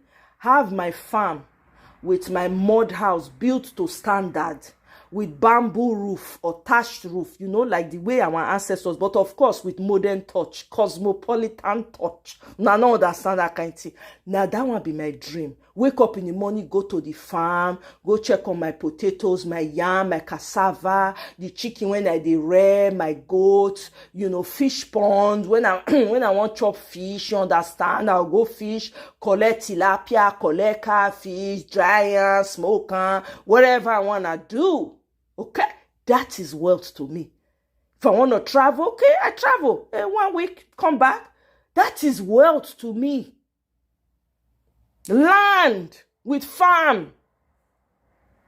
Have palm oil farm. Have industries. Manufacturing. They manufacture oil. They manufacture cassava. They make from the byproduct of cassava. Use and find things when you fit take a... What will they talk? I beg go Nigeria. Nigeria be land of milk and honey. No, I beg. Don't let them lie to you. Exactly, Jeku.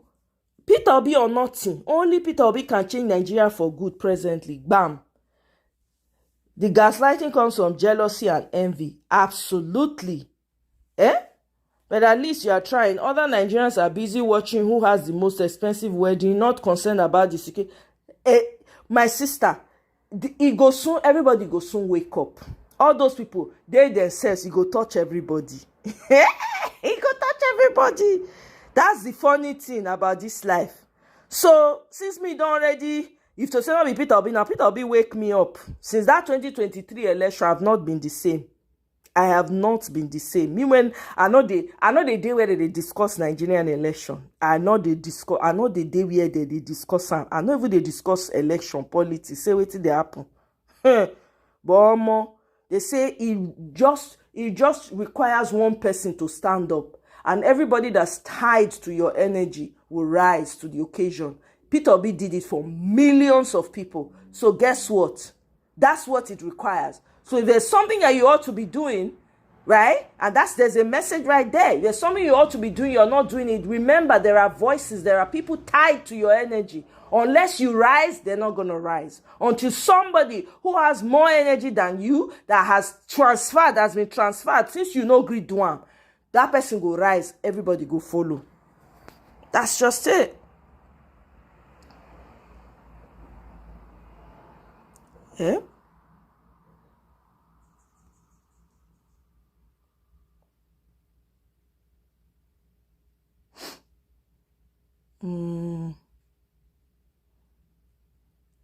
If I was Traore, I would not allow US in this country. You cannot spoil your own place then. Of course, did you guys see the post I shared? I shared a post. They sent people to come to him, to come and talk to him, to come and try. Did you guys see that the guy, the military general, he don't recant, he don't turn back, he don't admit, say the man, they do good job. You guys saw that interview?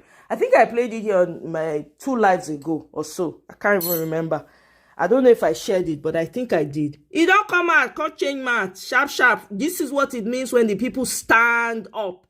If Nigerians don't pick a leaf from that, when you stand up, people will sit down. They go realize, say, okay, these people are not ready for anybody right now.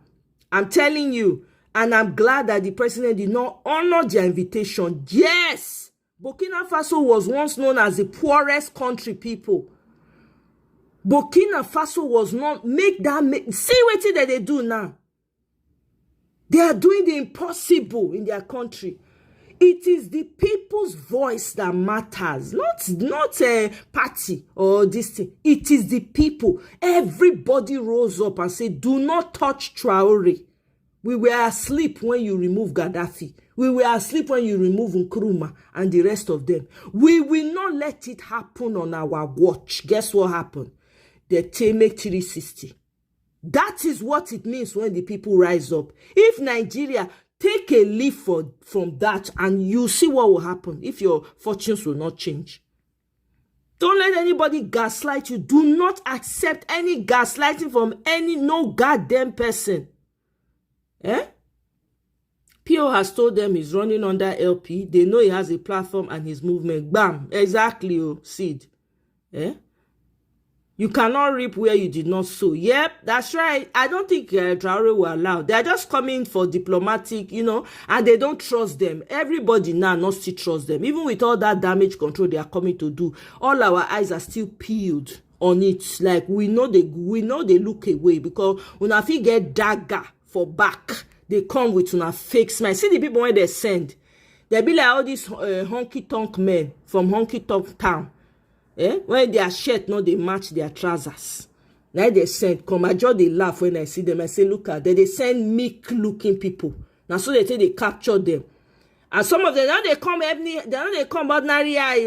When are not they very deceived though. Those people now when they say these people they harness energy. Harnesser of energy. They go come. They don't already go do something bath. They'll come put that thing where can't wear fake smile. They look, they say, oh, fragile looking. Nah lie, yo. Everybody not close your eye, oh. P.O. is known to resurrect dead parties and careers. Hence, they cannot leave his name out of their mouth. Absolutely. After all, man must chop. Bele must fool.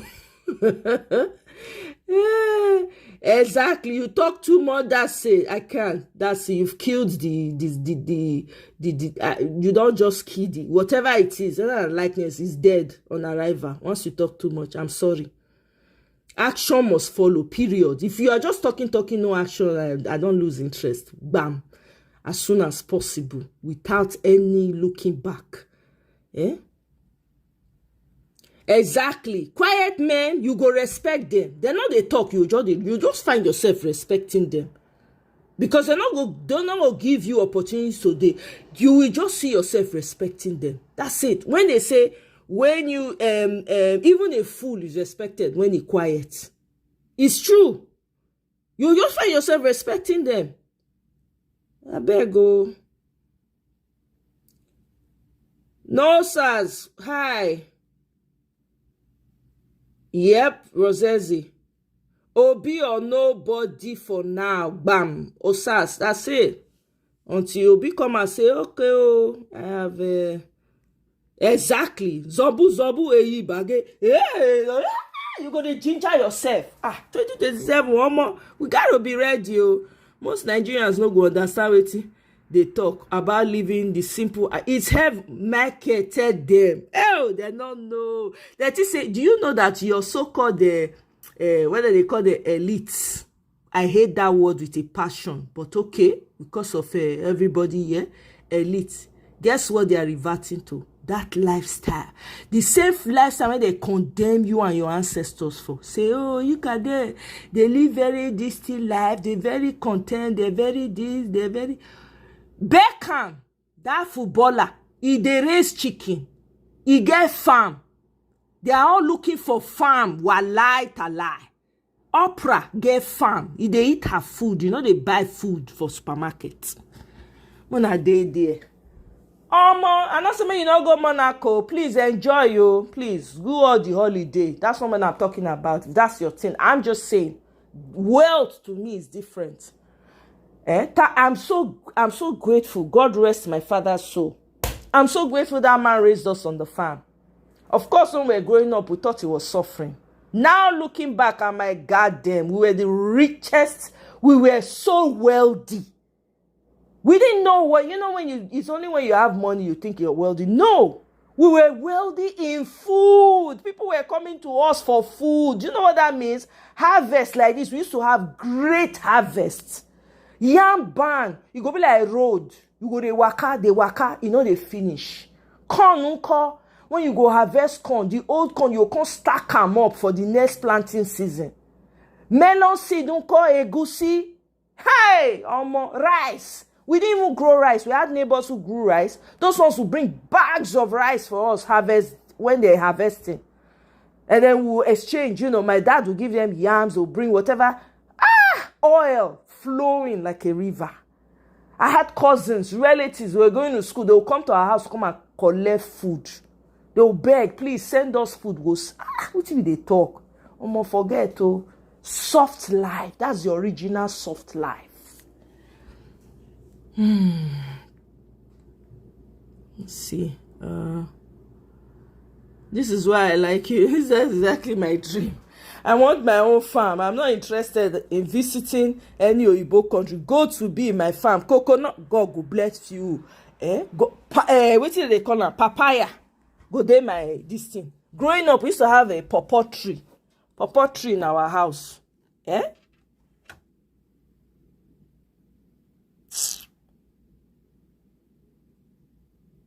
Yeah, he's made a U-turn. He don't change his mouth. He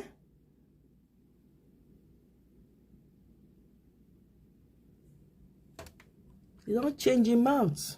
All these people.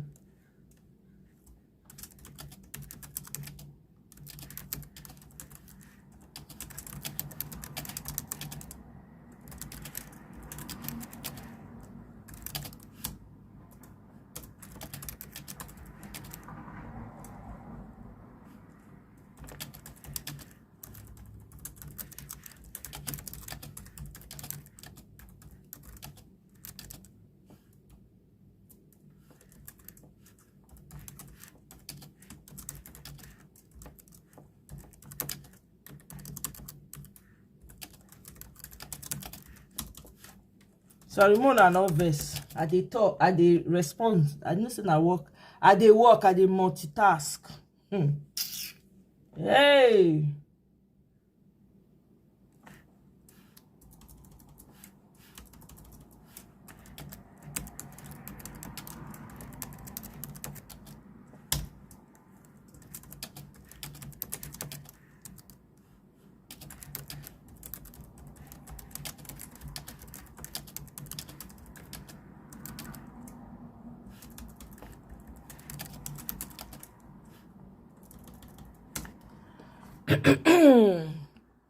Okay, let's move on. Exactly.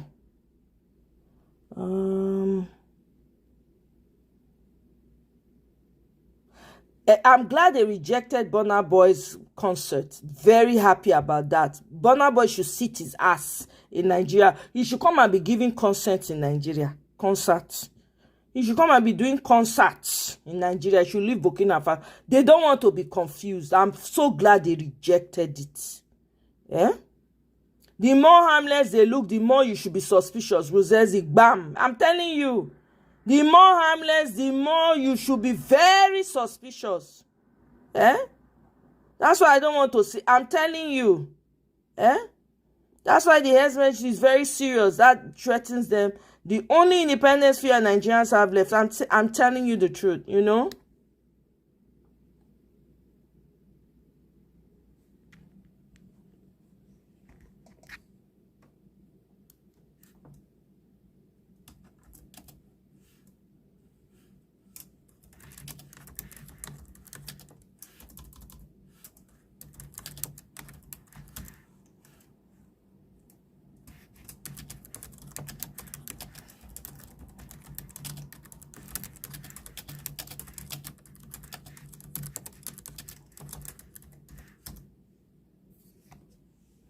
Okay. They tell us our lifestyles are bad, appropriate the said life with a soft spin and package it back to us. Exactly. Eh? I they do the concrete foundation of my poetry. Michael, I'm jealous. Now 2-story pen will go fit take more than 6,000 layers. Then start plastering my... Oh my God, I'm so jealous, Michael. See now, fellow farmer. I get respect for farmers. Mona forget that thing. Fellow farmer, can you grow your food? Oh my God. Eh? Exactly, Rosezi. Bam. Bonabo and the selective part. No mind now. Make it rest. I like him music. I go rock to him music, but make it go rest. I'm not going to pay for a concert, sha. I will not pay for his concert. For me, I won't support rubbish. Me, right now, anywhere my money is going to, I dey pay attention. I'm not just dey throw my money for nothing. If I see say you be person with not to be associated with, I go dress far. I beg. I go dress far, go move far away from you. You know? Anyway, guys, make I leave una for now. 11 o'clock sharp, we shall be here again for our president, my president. I don't know about yours. I hope you guys are liking, hey, I'm not even check. Hey. Tabu tapo to like, or click on the 3 dots. Let me check. You people have not liked enough. Oh my God, let me see. Hey, Willie. Make una like it, like yo. Egbami. 15 likes. 5,000 views. Wetin I do now? Wetin be my offense, please? Who did I offend? Please put your names in the comment section. Tell me what I did. What? You guys did not even help me get to 500 likes. Oh my goodness. Guys, please like the show. Like the show. Mona like, I beg. Even if I make una verse, forgive me. No, say I not fit promise say I no go make una voice again. You understand? I not fit promise her. I fit also I no make una verse, but I'll turn around and make people upset. Please, I beg Mona no verse. Mona like. Mona like. I have to do Oyibo cry. You know how people like people that do like Oyibo. So let me do like maybe they will. I'm telling you, D. Make I do Oyibo cry or make my people for like the video. All right, guys. I'll see you guys at 11. Thank you so much for joining. D. Thank you, Rosezi. I appreciate you. Thank you guys for stopping by. Michael, Tracy, my notification gang. Tracy is always the first. Tracy, I don't think you say me you choose topic when we want to discuss. I'm waiting on ya. Let me know when you want to discuss whatever topic. Let me know. We'll arrange them. Thank you so much, everyone. Jeku, who else was here now? everybody, I bet if I not mention your name, not vex, so you are all very, very special, and I appreciate your support. So I will see you now on my next one, All right then. Bye. Later.